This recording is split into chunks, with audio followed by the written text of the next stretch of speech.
This video is brought to you by Packety.com. What's up guys, and the Galaxy S11 leak saga continues. I know it's a back-to-back Galaxy S11 leak day, but for the first time we're getting the actual details coming from one of the most credible sources out there. For the first time, EvLeaks has spilled the beans regarding the Galaxy S11 details, and it's actually a bit shocking. Samsung is preparing the biggest Galaxy phone ever made. In fact, all three models are getting significantly bigger than the last year's model. So the display for the S11e is said to be 6.4 inch or 6.2 inch. That's a huge upgrade from the 5.8 inch of the last year's model. With the S11, we're now getting a 6.7 inch. That's almost the same screen size as the Note 10 Plus, and it's way bigger than the S10 Plus of last year. And then the S11 Plus is going all the way up to 6.9 inches. That's near 7 inches for the Plus model. It's definitely the biggest flagship Galaxy phone ever made in the S lineup. Samsung is not playing any games next year. They are going hard and they are making some big monster size changes. I can see now that Samsung can possibly fit a 5000 mAh battery on the Plus model.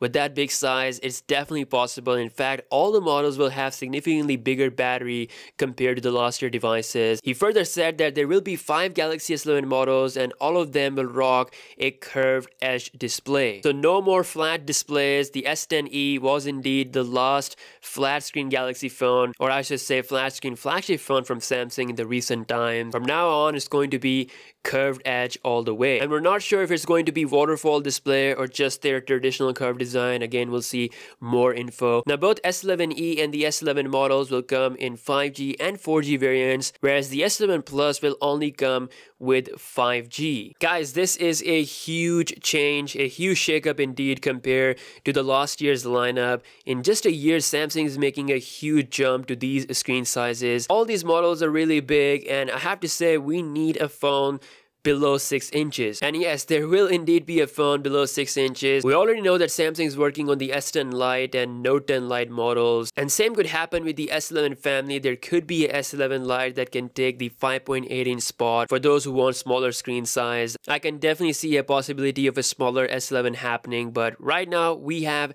this lineup. It's pretty big, and personally I love big screen phones, so this whole lineup is looking pretty good to me. But I know there are people out there who want to have a smaller, more handy device, and I'm sure there will be something in the works for that. Also, Samsung itself leaked the Galaxy S11 details. It's coming via their own software code for their camera software application, and that code reveals camera resolution of 108 megapixels. So this indeed confirms that there will be a Galaxy flagship phone coming with a 108 megapixel resolution on the market pretty soon. Furthermore, the code confirms the 20:9 aspect ratio that we talked about before. Now, for the design, the display is said to have a little bit smaller bezels compared to S10 family, and the actual display will get larger. It's not going to affect the size too much, so again, we'll see how efficient the whole design will be compared to the S10 family. But considering the screen sizes that are mentioned right now, they are definitely going to be bigger than the whole S10 lineup from last year. Again, let me know your thoughts in the comment section below. Which Galaxy model will you go for